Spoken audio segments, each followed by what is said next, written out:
Hello. Hello. We are the Dennises. I thought you was gonna keep how you said. Who you want to do? Hi, we're the Dennises. I'm Tinky. And I am Kwadwo. And this is our love story.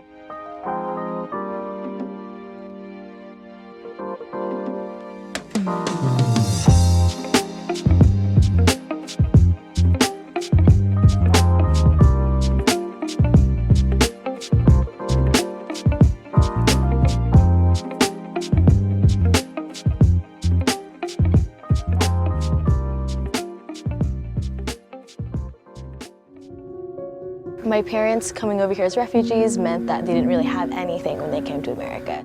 Having reliable healthcare and having a reliable doctor was really important. Cộng đồng của tôi, trạm y tế của tôi. 我的社区，我的诊所。Mi comunidad, mi clínica. بوشدة هي بقارها. My community, my clinic.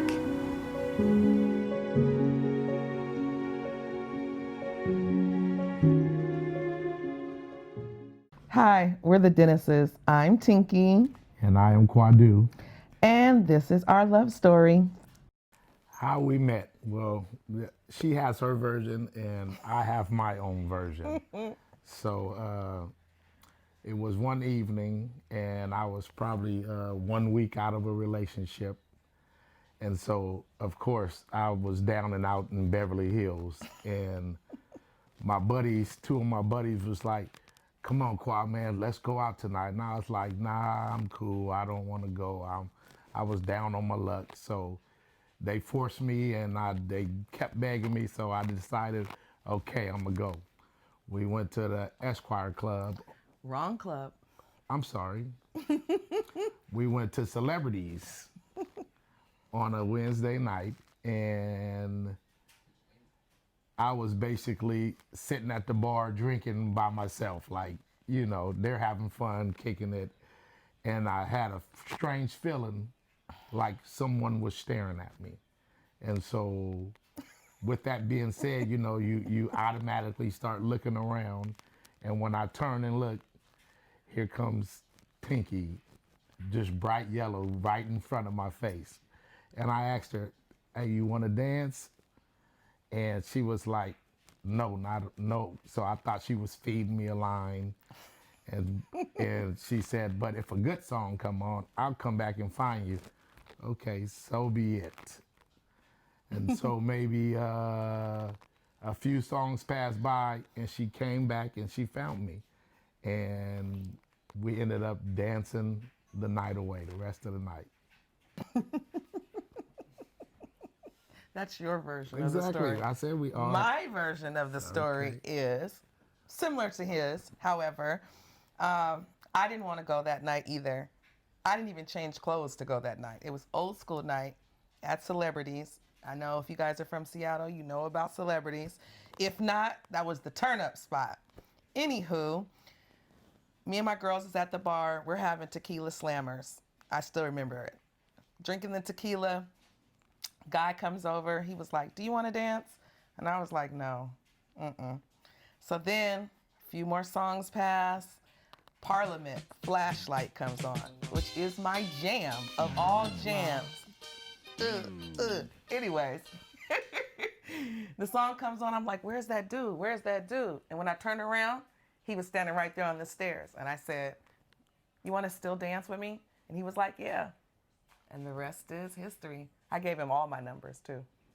Yeah, she gave me the work number. You know, people back then used to give out the work number.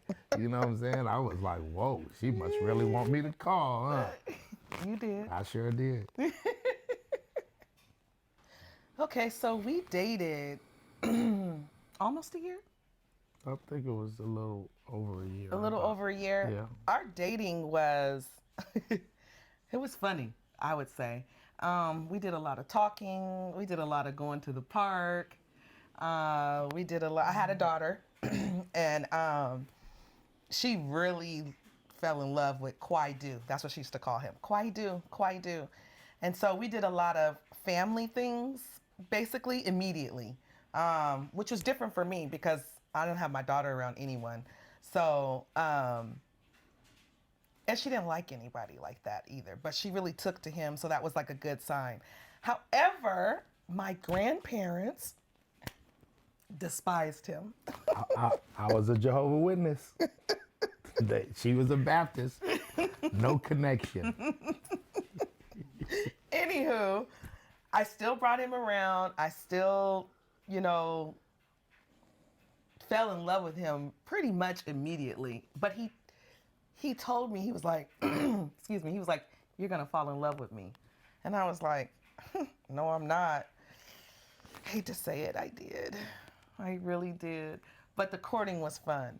At the time when I met Kwadwo, he was working on a stipend. I don't know if you young people might not know what that is, but what was it, like $175? $300 a month. 300 $150 bucks every 2 weeks. $300 a month. And he made the most of that $300. I mean, it was always the little things, and he still does it. 25 years later, he still does the little things. So my grandmother used to always tell me, don't start anything you don't plan on keeping up with. And something he started with me was that he would always buy me a card, but he always wrote the best things in the card.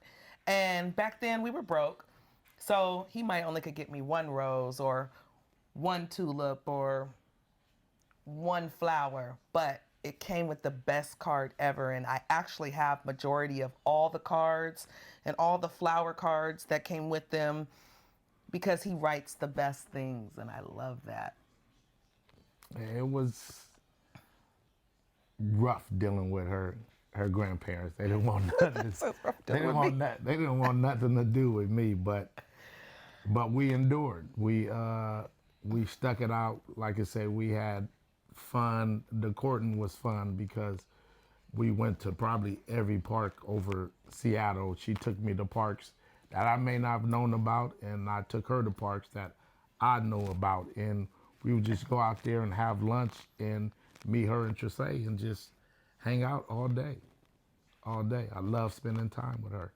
And that was the one thing that I looked for in someone to marry, someone I want to spend all of my time with.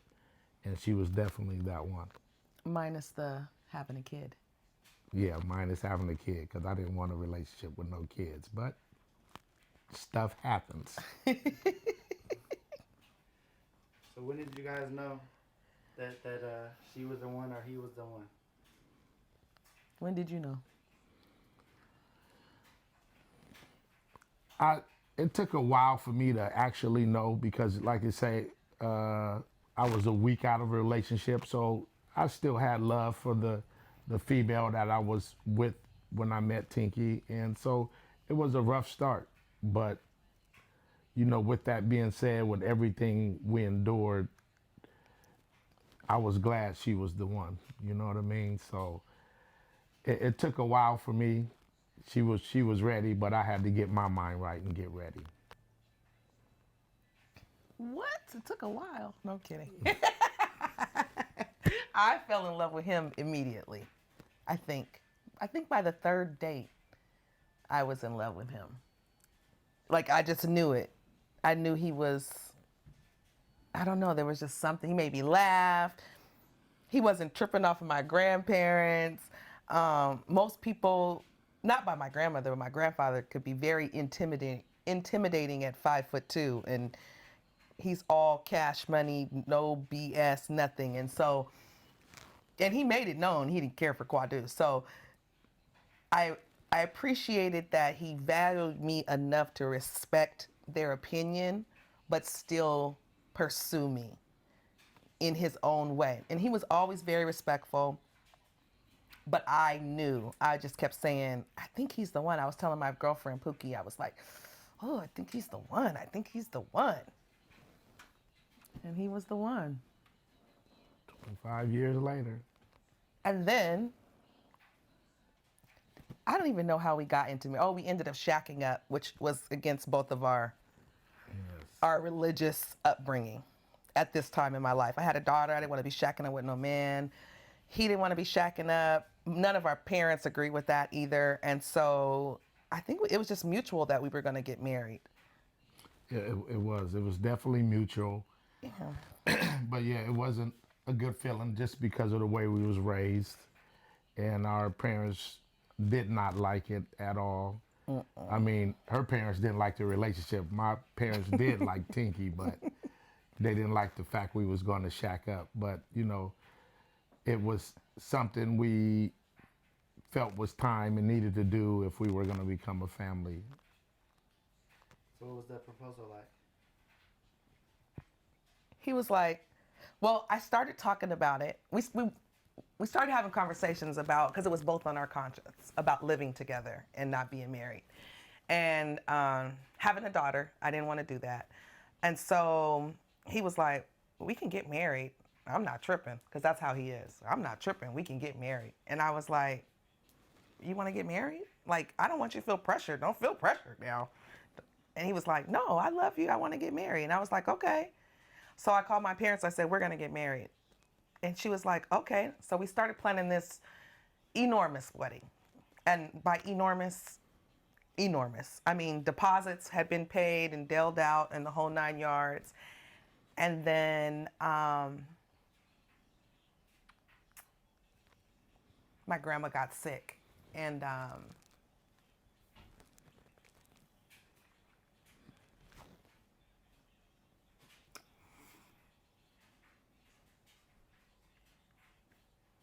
And so we couldn't have the wedding that, you know, every girl kind of dreams about or whatever. And so I told Kwadwo, I said, I can't get married without my grandma. I can't get married without her. There's no way possible. It just can't happen. And he was like, we can still get married, Tinky. Let's just get married. We can have a big wedding later. And I was like, are you sure? Are you sure? He was like, no, are you sure? And I was like, yeah, I'm sure. So I called my grandma and I was just like, we're just going to get married at the church, Mom. And she was like, are you sure? Because, you know, we can wait. And I was like, no, Kwadwo said he still wants to marry me, so let's just do it. So we got married on Friday the 13th, 1995. October 13th, 1995. And yeah, it was great. It was great. You want to take a minute, or you want to? No, I'm okay. Okay, no worries. No. So we got married on October 13th. Hood wedding. Hood wedding. I wore a red dress. He wore a suit that he already had. His mom cooked for us. It was like Thanksgiving dinner. Our friends came to his mom's house, and we grubbed. We cut pound cake. Pound cake. And then we went to the club. Yes. Yeah. What club was it that time? Was it Pier 70? Pier 7. It was Pier 70. It was freezing. Freezing, okay? But we have fun. We did have fun. I got drunk, though. Yeah, he did. And then we checked into the Alexis, and he was talking about how he was going to do this, do that, and he went to sleep. Well, he threw up and then went to sleep. And that was great. So then, since we were already living together, we basically had an already made family. We got a new apartment after a minute in Skyway. I love that apartment, Campbell Hill. And things were cool at first.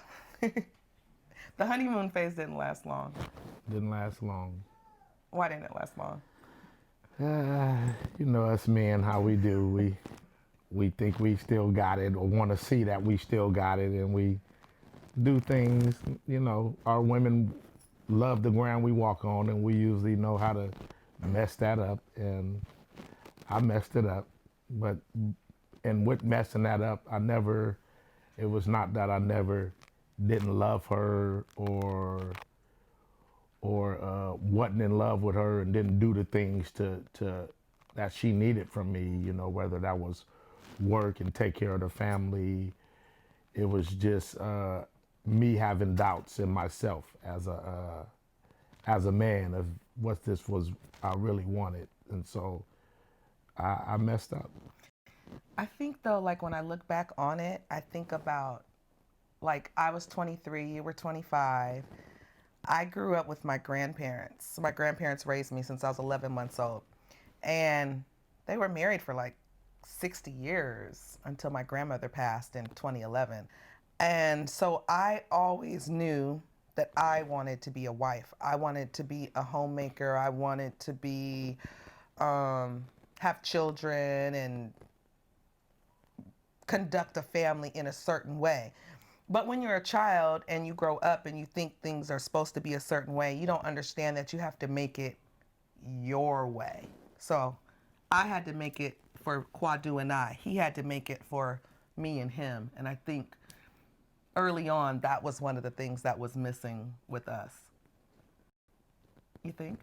Yeah, definitely. But, you know, like I said, we endured, and we endured through that, but then, you know, the problems lasted, and it can be tough.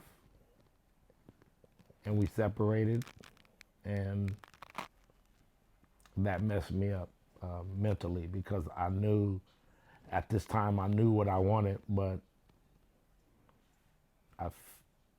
with her, it was too late. You know, I messed up enough that it was too late. And she wanted to use me as an example and let me know that, hey, you messed up. I'm done. I'm over it. I'm over you. And so we had, you know, so that was a struggle for me. But, you know, I kept the faith. You did. I kept the faith. You did. I love you for keeping the faith, too. That's I think, though, one of the things that I had to learn, I was raised, well, we were raised totally opposite of each other. And that can be hard, too. My grandfather instilled a lot of things in me to be very independent, almost too independent to a point to where it was hard for me to humble myself, hard for me to compromise at times in my younger days. And when we went through our separation, as years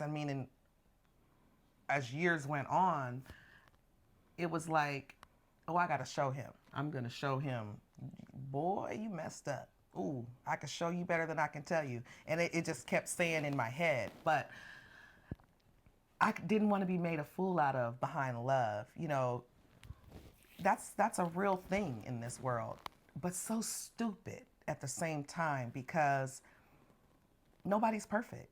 And I knew Kwadwo loved me.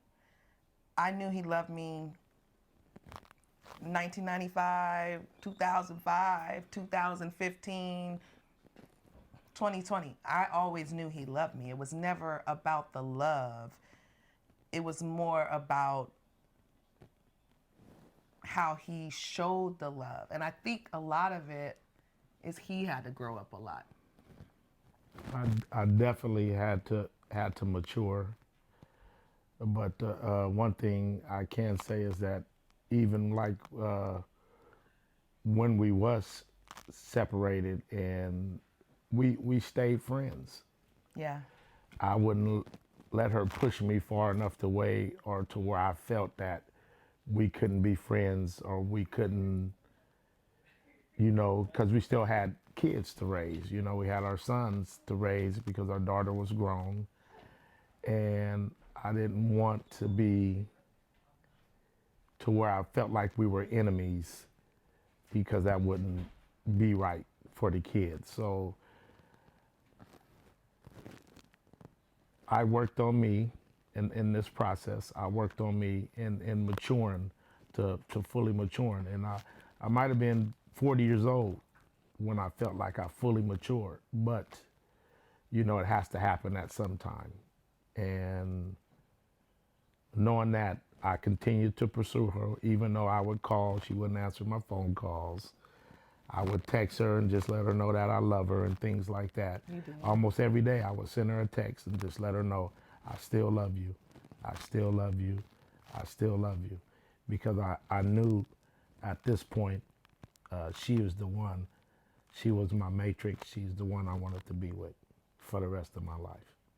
You did. I love that about you. I do. So over this journey, one of the things, well, not one, I've learned a plethora of things. And one of the things that I really, really, really feel like is important for married couples, and for me, not just that, but because I was so independent, I really had to learn that every fight doesn't have to be a battle. Every battle doesn't have to be a war. I'm a wordsmith, so I can verbally assault somebody and tear them down with my tongue, and yeah, it was bad. And I had to. She good too. I had to learn to bite my tongue. I needed to learn to compromise. When you're used to having things your way, doing things your way, and you become two, become one, it changes things. And you have to learn to adapt to your circumstances, your situations, your finances too, because those change too. Let's see, I went from being single with a kid to being broke with a husband. Well, remember you was pregnant and couldn't work. I remember I had to work 3 jobs to maintain, for us to maintain our lifestyle, I should say. But that was sacrifice. I never mind making sacrifices in our relationship, regardless of the problems. I would sacrifice to the fullest. To this day, I still work almost 7 days a week because I want us to get better and better and grow, because life for me is a stair step. I remember coming from Oakland, us not having nothing, zero, and to see where my life is now, it's like it's been a stair step. So like she talked about me making that $300 a month, you know, we can barely maintain, but we're in a situation now where we're good. I've been at my job for 25 years now. 5 years is retirement.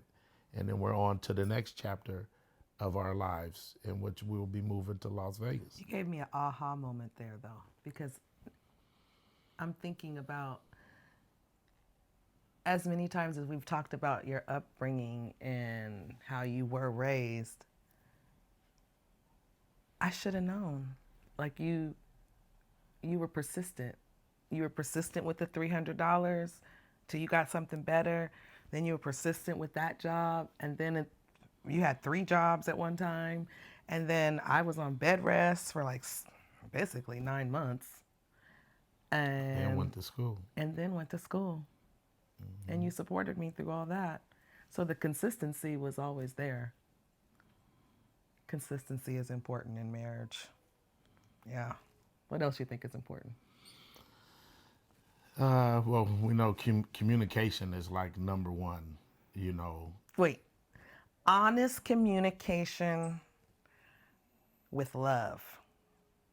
Because this, I had to learn, for me, this is not the dude off the street. This ain't some dude I'm trying to let him know and won't. This is my husband who I made a covenant with, to God. Yes, he may have made me mad. Yes, I may have pissed him off. But we had to argue with love. And it's okay to agree, to disagree. It's also okay to walk away and come back at it. That's okay. That doesn't make you a loser. In marriage, I used to feel like I had to always win. But if we're both not winning, we're both losing. Point blank period. Especially when like you say, when you come into this covenant and you become one, and like you say, if one lose, we both lose. But definitely communication, and definitely, you know, you have a lot of young couples that they have fun when they're young, and then they get married, and then they act like the fun has to stop. Oh, it's serious all of a sudden. But we never did that. We still went out, had fun. We still do to this day. And that keeps our marriage fresh because, you know, people have the term, I love them, but I'm not in love with him. That's the worst term for me as a man that I ever heard, because everything is not honky-dory, and in relationships you have up and down. So you have to evolve and learn and do things different, the things you like to do, in order to keep that marriage fresh. And too many people end up doing their own things Separately. and then that's how marriages grow apart. That's how you grow apart.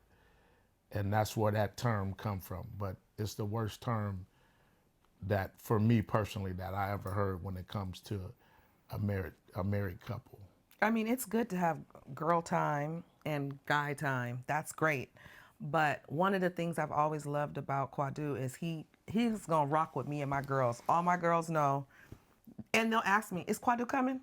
I hope Kwadwo's coming, and I love that about him because my friends love him. You know, my family loves him, and he's gonna make sure we good, no matter where we're going, no matter what we're doing. He is gonna take care of all of us regardless. And I just think that sometimes you got to keep fun, and it changes. Fun changes. I can't hang like I used to. I need a nap before I go places. But now we're older, you find different things to do. I mean, I've always been a football girl, so Sundays is our football day. It goes down on Sundays. That's it.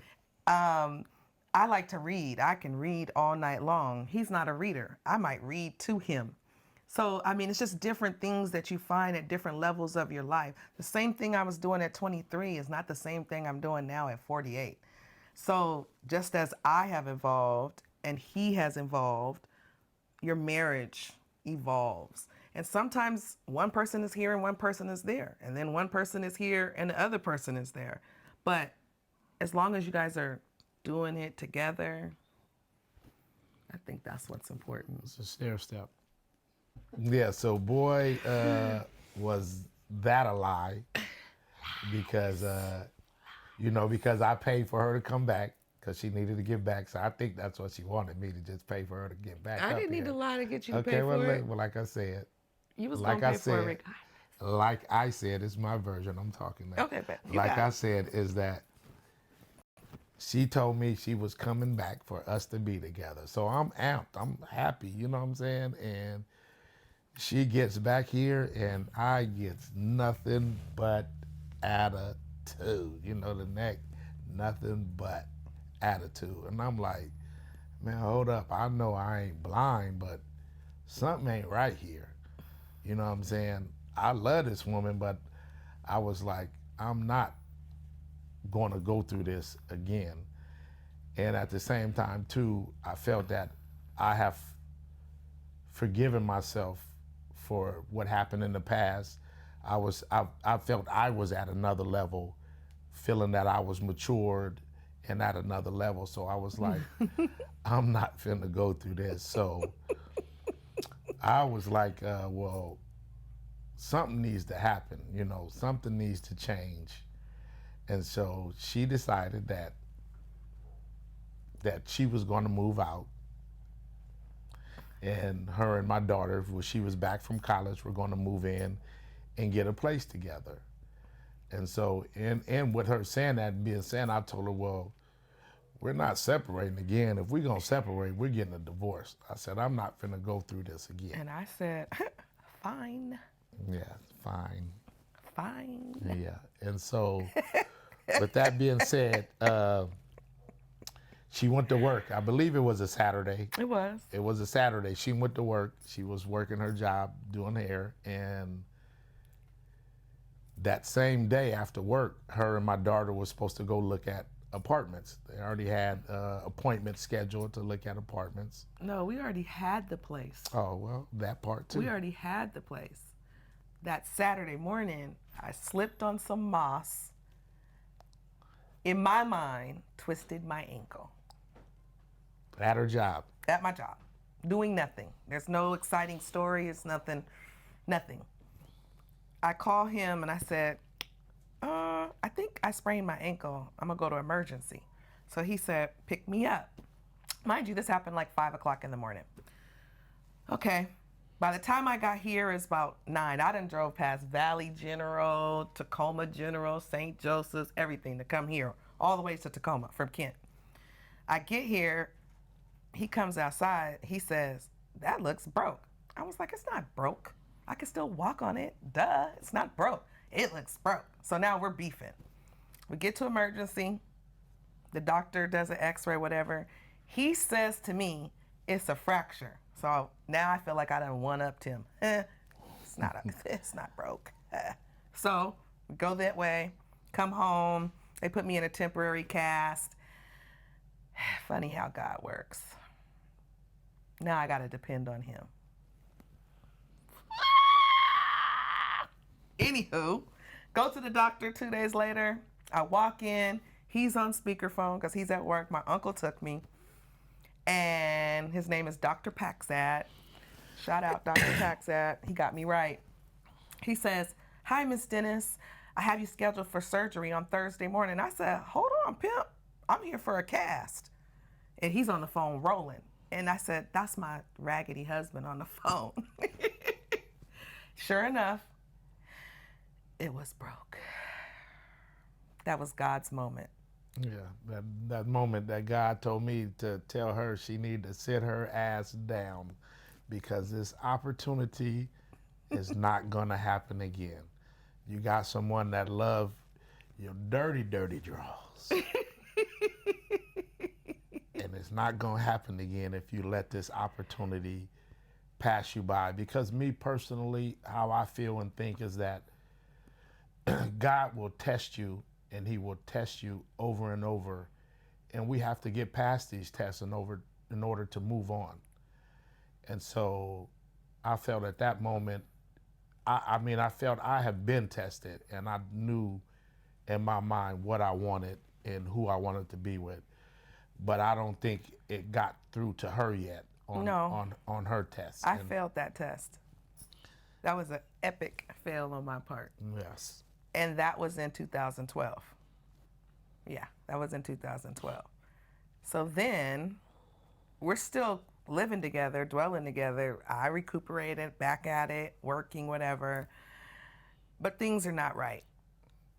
I wasn't 100% in, and it was just me. Until I had a client one day, one of my good clients, and she was just telling me how she wanted somebody she could spend time with. She wanted a friend she could travel with, she could share her secrets with, and she just was going on about how she just wanted it. It didn't even have to be married, she just wanted it. And I was like, me too, that would be nice, me too. She left, I'm cleaning up in the shop, and it's clear as day, I heard a voice, an audible voice that said, you already do. And I was like, what? And I heard it again. So I called Kwadwo, and I said, he said, you left the shop? I said, no. I said, do you want to make this work? And he was like, I could see his face through the phone. I know he was like, smiling. Yeah, with that. Hey, Kool-Aid and a smirk. And a smirk. Yeah. And he was like, I don't want nothing. All I want is my family and you. And that moment, we've been Gucci ever since. That was the road to 25. Yeah, rock solid ever since. And better than 95. Yes, better. Better than 95. The things that we used to argue and fuss about and bicker or whatever are hilarious now. Like, even when we talk about the struggle, it's funny. Yeah. It wasn't, it's not that serious. And I think had it not happened, we wouldn't be here, but it's just not that serious. And in life, you, in order to get better and to learn things, you have to go through things. And we went through plenty of tests and tested plenty of times, and it's about enduring in the end. If that's what you really want, no different than looking for a job or trying to be the best athlete you can be, it takes work. It takes work. Nothing comes easy, and it takes work. And we feel we have laid the foundation and put in the work and laid the blueprint that our kids see this blueprint. And we're trying to get them to be on the same level because they all have families now. But it's putting in the time and putting in the work. I rather do nothing else besides than I can spend all day, all my time with my wife, because that's how much I love her. We have fun together. We do. There's no person I'd rather be around. And it's enhanced when you deal with other couples that are in that level, because we got several friends that are at that 20 and 25 year level, friends and family, and we spend time together, and it's fun. We love it. I'm gonna say that I never really knew, and this can, you could take it, you can leave it, you can take it for what it's worth, how many people were rooting against us and how many people were rooting for us. Because we had a lot of Team Dennis, and then we had a lot of not so Team Dennis too. And it's a trip too, because you don't really realize that until something may go wrong or people think there's an issue or whatever. And you have to be mindful of who you allow to speak energy into your union. Everybody is not meant to be on your team, around your spouse, in your sanctuary, in your home. People bring energy and they bring different motives.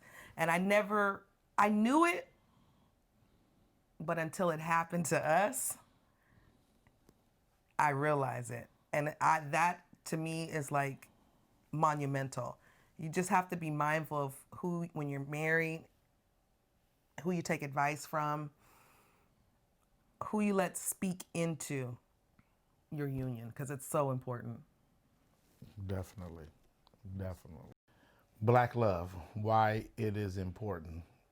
It's important because I see my grandparents stay married for over 60 years, and that was important to me.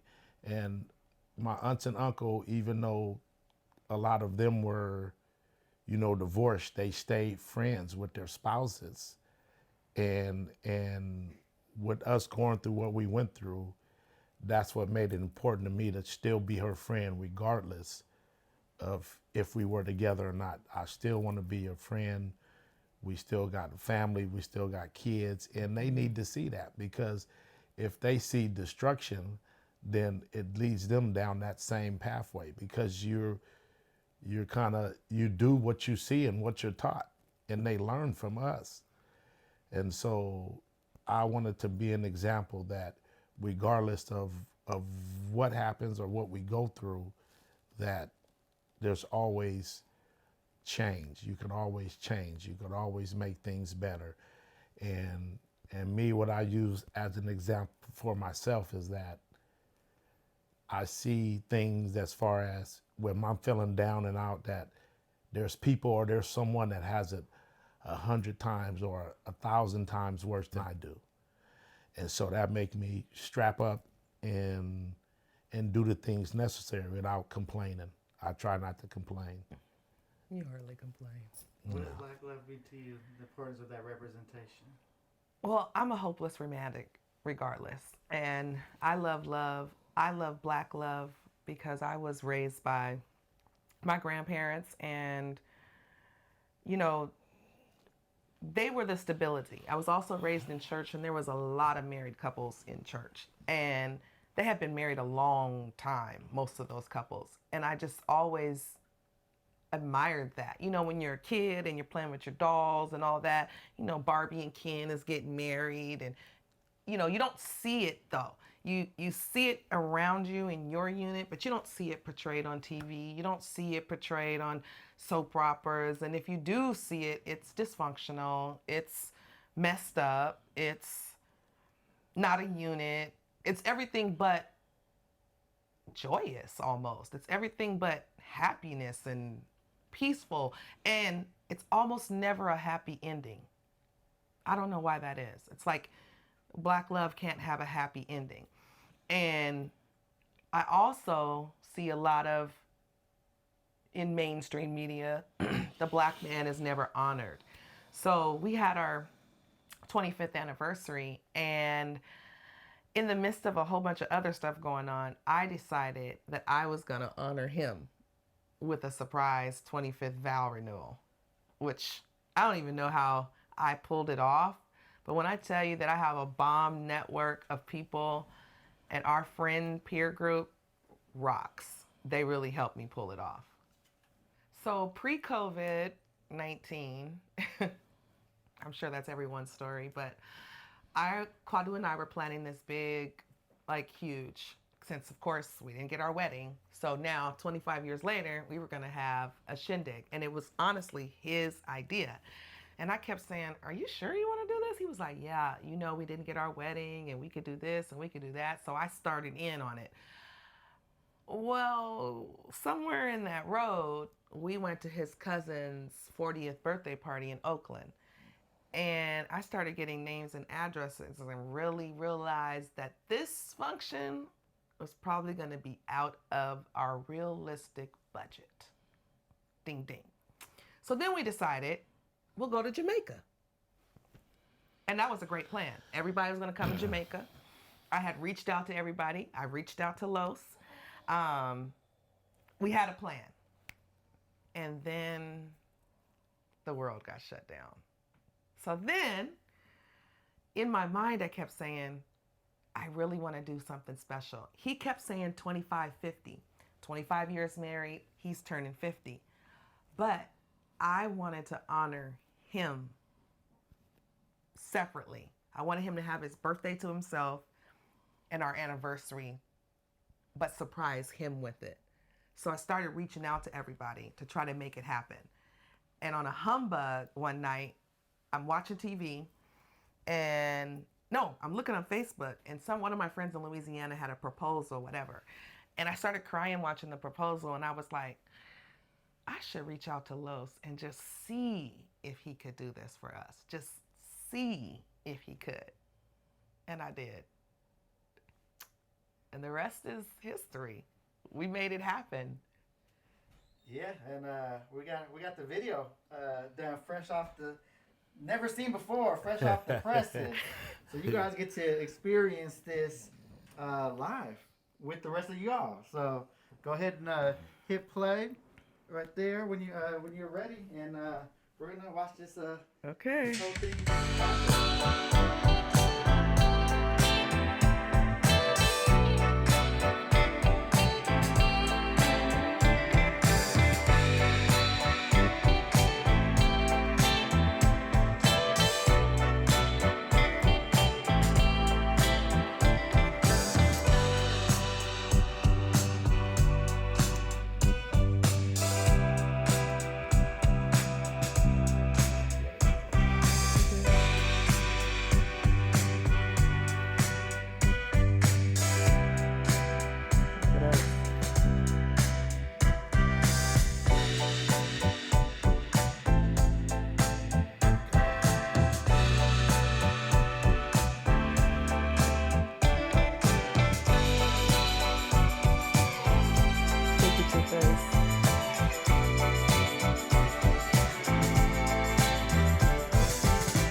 I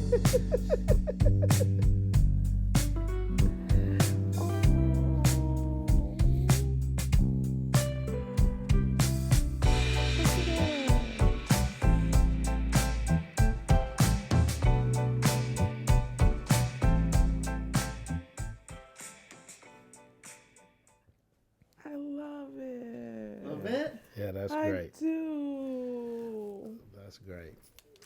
Here's to the next 25. Oh my God. Yes, here's to the next 25. The next chapter. It's the next chapter. The next chapter starts in about 4.5, 5 years. Next chapter. Awesome.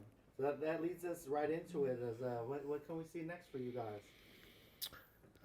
Next is retirement for me. I've been at my job, like we said, for 25 years now, and I know when we first started talking about retirement coming up, we talked. She would have rather moved down south to the New Orleans or the southern area, and I was like, I'm not going down there. It's a little bit too hot and muggy for me. That humidity, I can't stand it. But I know how we like to hang out and have fun, and with Vegas being right there, not too far from Oakland, not too far from LA. We got friends in Arizona. It seems like the perfect place for us because, like I tell her, we met in the club. So every time we go out and hang out, to me, that's another anniversary for us. So in the next chapter, because since we've been together, even before we got married, we've always had people stay with us. We've never been alone. Yeah. Never. In our 25, we have taken people in. We got people staying with us now, and that's not including our kids. That's different. We're talking about friends and family. And to this day, we still have people with us. And this next chapter, like I told her, it's about me and her. We're very giving people, and I feel that I have shared her through all these years with everyone, and I'm ready for it to be our time, my time, our time. And so the next chapter is retirement and us doing our thing together. I'm looking forward to it. Me too. That's awesome. So in the meantime, these next 5 years, we're talking Black love, but also Black business. You guys are business owners. What can we talk? How can we give that some shine? Well, I do hair. You can find me at Ambiance Beauty Bar in Kent. That side of me is Ambiance by Tinky. But another thing that I'm getting into is starting a vlog. I guess that's what they call it, the new generation. And that is I am TTD 72, which is I am Titania Tinky Dennis 72 on social media platforms. And what that is basically me and my life. So you'll get to see another side of me that most people don't really get to see or hear from. I'm going to write a book about my life. It's pretty interesting. You'd be pretty surprised, but I don't want to give those tidbits. But there's things that are going on there. I'm also going to be transitioning, of course, out of the hair business per se, from behind the chair, I should say, in the next 5 years. So I've been behind that thing for about 23, 24 years now. So yeah, it's time for some evolution, just like with marriage.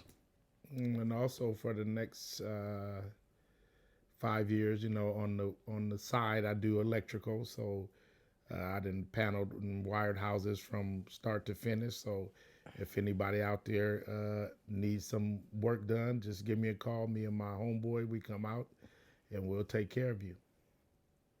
Licensed, bonded, insured. I don't do that homeboy out there. It's like, Yeah. We coming through. Right. Yeah. Me and John and them. Yeah. Little 2 pieces of that biscuit and we got That's it. What? Go ahead, Betty. So 48-year-old Tinky would tell 23-year-old Tinky, to humble herself. And it's okay to be submissive. It's okay to compromise. It's okay to follow my mate. Not off a bridge, but definitely in the right direction. And it's okay to not be mad. It's okay. Everything is not worth the fight.